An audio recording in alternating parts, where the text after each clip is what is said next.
નમસ્કાર. અમારી વિશેષ રજૂઆત સાથે હું છું જીગર. આજે વાત કરવી છે દેશહિતની, આજે વાત કરવી છે રાષ્ટ્રહિતની.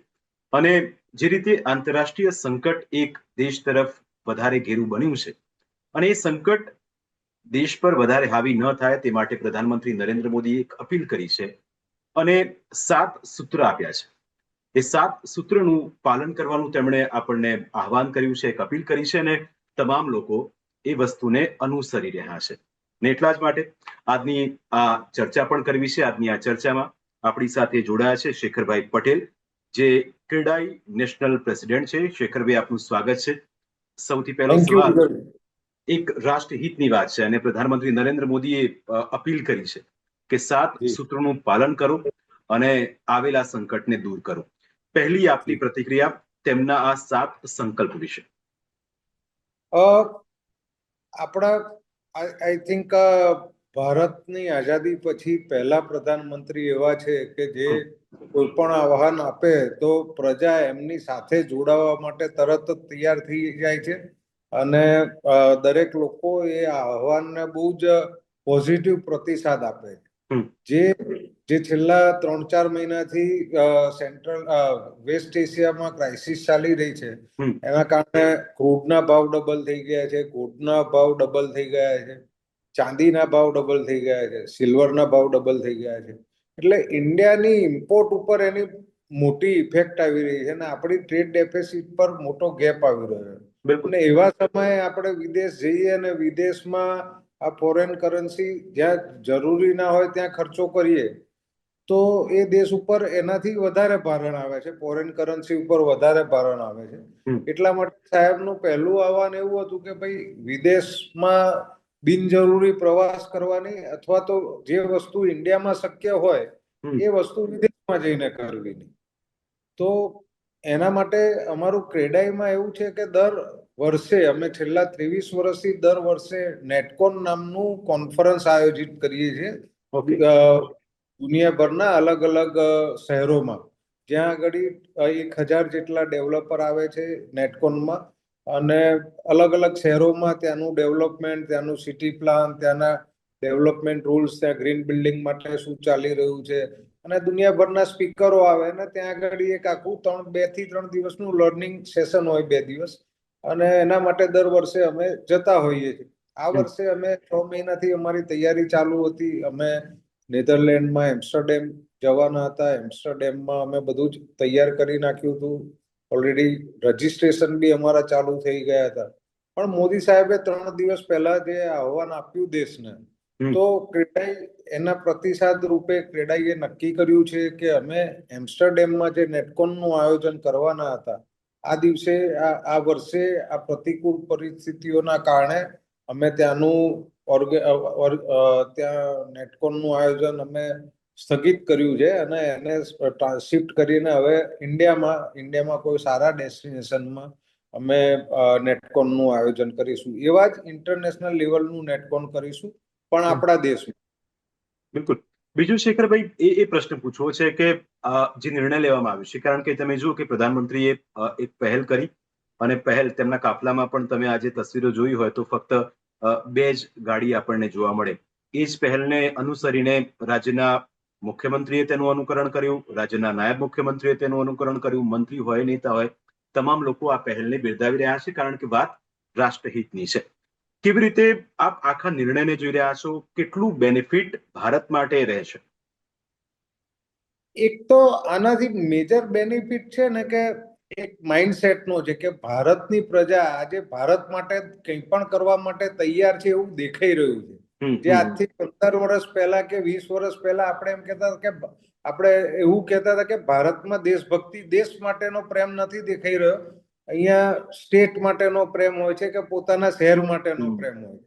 પણ મોદી સાહેબ આવ્યા અને જે રીતે નેશનલ હિતમાં કાર્યક્રમો કરે છે અને કાર્ય કરે છે, હવે લોકોમાં એક દેશભક્તિની ભાવના જાગૃત થઈ હોય એવું લાગે છે છેલ્લા ઘણા સમયથી. અને આ જે પહેલ છે એનાથી એક પરસેપ્શન લેવલ, જે કહેવાય ને કે ઇકોનોમિકલી તો આપણું ડિપેન્ડન્સી ક્રૂડ ઉપર છે, એનર્જી મેઇન સોર્સ એનર્જી માટે આપણે અત્યારે ઇન્ડિપેન્ડન્ટ નથી. આપણે ક્રૂડ ઇમ્પોર્ટ કરીએ છીએ, આપણે ગેસ ઇમ્પોર્ટ કરીએ છીએ, આપણે ખાતર ઇમ્પોર્ટ કરીએ છીએ, પણ એમાં આપણે ઇન્ડિયામાં મેક ઇન ઇન્ડિયા માટેના જે પ્રયત્નો ચાલે છે એ પહેલા તો આ બધા પ્રોબ્લેમ રહેવાના, અને આવા સંજોગોની અંદર આને ટેકલ કરવા માટે આવા ઇનડાયરેક્ટ સ્ટેપ લેવા જ પડશે. અને જે મોદી સાહેબે સ્ટેપ્સ લેવાનું કહ્યું છે એ બહુ પ્રેક્ટિકલ સ્ટેપ્સ છે અને જે લઈ શકાય એવા છે.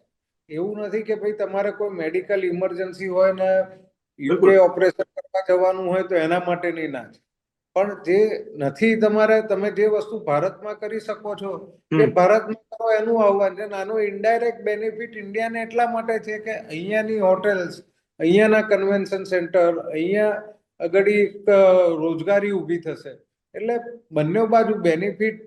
એક વિદેશી મુદ્રા નો બચત થશે એ તો થશે, પ્લસ ભારતમાં વધારે વેડિંગ્સ થશે, વધારે આવા નેટકોન જેવા ફંક્શન્સ થશે, તો અહીંયા આગળ હોટલ્સ ને બધાને વધારે બિઝનેસ મળશે, તો ઇન્ડિયન ઇકોનોમીને બેનિફિટ થશે. તો આ બહુ મારા હિસાબથી બહુ જ પોઝિટિવ સ્ટેપ છે મોદી સાહેબ તરફથી.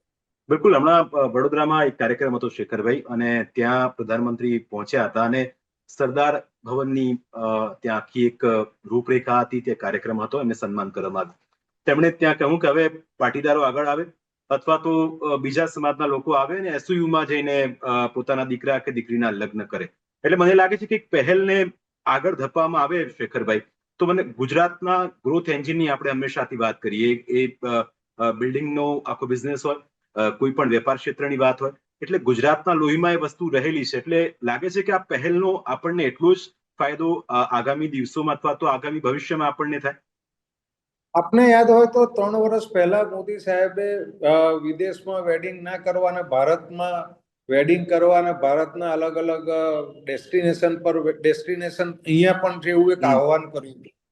એ પછી જે ડેટા 3 વર્ષથી આવે છે, 90% ફોરેનમાં વેડિંગ જે થતા હતા એ બંધ થઈ ગયા છે, અને અહીંયા ઇન્ડિયામાં અલગ અલગ વેડિંગ ડેસ્ટિનેશન ઉપર લોકો વેડિંગ કરી રહ્યા છે. આ 3 વર્ષમાં તમે જુઓ તો ઉદયપુર, જયપુર, ગોવા, નાના વારાણસીમાં કેટલા બધા વેડિંગ થાય છે, અને એવા બીજા બધા સેન્ટરો બી ઉભરીને આવ્યા કે જ્યાં આગળ વેડિંગ થઈ રહ્યા છે, જ્યાં પહેલા કોઈએ વિચાર્યું જ નતું કે વારાણસીમાં વેડિંગ થાય, કે પછી કોઈ નોર્થના જે 2-3 સ્ટેટ્સ છે ત્યાં આગળ અત્યારે બધા વેડિંગ્સ થઈ રહ્યા છે.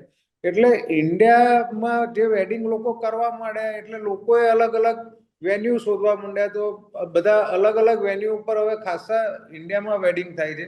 એના ઘણા બધા બેનિફિટ છે, લોકોને બી છે અને સરકારને બી છે, કેમ કે વેડિંગ અહીંયા આગળ થાય તો આ બધા સ્ટેટમાં જે અલગ અલગ ટુરિઝમ ડેસ્ટિનેશન છે એનો વિકાસ થઈ રહ્યો છે, લોકલ ઇન્ફ્રાસ્ટ્રક્ચરનો વિકાસ થઈ રહ્યો છે, અને પ્લસ ત્યાં આગળ ખર્ચો થવાથી એ ઇન્ફ્રાસ્ટ્રક્ચરને સપોર્ટ મળી રહ્યો છે. એટલે મારા ખ્યાલથી આ 3 વર્ષમાં આ એક જે સાહેબે આહવાન કર્યું હતું એને બહુ જ મોટો પ્રતિસાદ મળ્યો છે, અને એવો જ પ્રતિસાદ આ વખતે સાહેબે જે આહવાન કર્યું છે એને ચોક્કસ મળશે એવું મારું માનવું છે.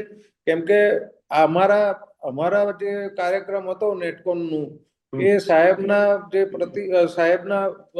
જે વાત કરી એમણે કે દેશમાં જ બધું કરવું જોઈએ, એટલે અમે ક્રેડાઈની મીટિંગ બોલાવી હતી. ઝૂમ પર જ મીટિંગ બોલાવી શકાય, અર્જન્ટ તો અત્યારે આવા સંજોગોમાં, એટલે અર્જન્ટ એ મીટિંગમાં એક પણ વ્યક્તિએ આ વસ્તુનો વિરોધ કર્યો નથી, અને બહુમતીથી, એટલે સંપૂર્ણ બહુમતીથી અમે બધાએ આ ઇવેન્ટ એમ્સ્ટરડેમમાંથી કેન્સલ કરી અને ઇન્ડિયામાં કરવાનો નિર્ણય કર્યો છે. એટલે સાઉથ, નોર્થ, ઈસ્ટ, વેસ્ટ બધેથી જ બધાનો આને સહકાર છે. બિલકુલ. આપણને યાદ હોય કોરોના સમયથી જ જે પહેલ એ કરવામાં આવી, આત્મનિર્ભર ભારતની જે કલ્પનાને સાકાર કરવાનો સંકલ્પ તે સમયે પણ લેવામાં આવ્યો હતો. છેલ્લો સવાલ શેખરભાઈ આપને, પ્રધાનમંત્રી નરેન્દ્ર મોદીના આ દૂરંદેશી નિર્ણયોને આપ કેવી રીતે જોઈ રહ્યા છો? તમે છેલ્લા 15 વર્ષમાં જુઓ તો ભારતની ઇકોનોમી ક્યાં હતી ને અત્યારે ક્યાં છે. વી આર ઓલમોસ્ટ આપણે $4 ટ્રિલિયન ની ઉપર. સાહેબે જયારે 6 વર્ષ પહેલા કહ્યું કે ભારત $5 ટ્રિલિયન ની ઇકોનોમી થશે, ત્યારે ઘણા બધા જે વિવેચકો હોય અથવા તો પછી અર્થશાસ્ત્રીઓ હોય, એ લોકોને એવું માનવું હતું કે ભારતને $5 ટ્રિલિયન ની ઇકોનોમી પહોંચતા હજુ તો બીજા 15 વર્ષ થશે. આ એક દિવા સ્વપ્ન છે, પણ સાહેબે આપેલું સપનું $5 ટ્રિલિયન ની ઇકોનોમીનું, એના કારણે લોકોનામાં એક જોશ આવે કે આપણે $5 ટ્રિલિયન ની ઇકોનોમી બનવું છે, તો લોકો એમાં આગળ વધી રહ્યા છે, દોડી રહ્યા છે, સરકારનો એટલો સપોર્ટ છે, સરકાર પોતે પણ એટલું જ કામ કરી રહી છે. એવી જ રીતે સાહેબ એક બીજું સપનું આપ્યું કે વિકસિત ભારત 2047. તો વિકસિત ભારત 2047 માટે આજે તમે મીડિયામાં જો તમે જોતા હશો કે દરેક સ્ટેટ પોતાનું વિઝન 2047 નું પેપર પબ્લિશ કરે છે, દરેક સિટી પોતાનું 2047. એટલે એક એવો નેતા જે આપણા પ્રધાનમંત્રી એક એવા નેતા છે કે એ જે સપનું જોવે છે ને એની પાછળ સ્ટેટ હોય, સિટી હોય, પ્રજા હોય એને પકડી લે છે અને એની પાછળ ફૂલ મહેનત કરે છે. એટલે મારા ખ્યાલથી જે રીતે 15 વર્ષથી દેશની ઇકોનોમી ગ્રો થઈ છે અને જે રીતે આપણા પ્રધાનમંત્રી આ દેશમાં અર્થતંત્ર અને લોકશાહી બેને સાચવીને જે રીતે બેલેન્સ રીતે આગળ વધી રહ્યા છે, મારા ખ્યાલથી ભારત 2047 પહેલા જ વિકસિત ભારત થઈ જશે. બિલકુલ બિલકુલ, તમામનું સપનું સાકાર થાય અને વિકસિત ભારતની જે આપણી કલ્પના છે એ 47 પહેલા સાકાર થાય એવી તમામ દેશવાસીઓને પણ આશા છે. અને વાત અત્યારે રાષ્ટ્રહિતની છે અને દેશહિતની જ્યારે વાત આવે ત્યારે દેશ જ નહીં, ગુજરાત પણ સંકટ સામે સજ્જ છે.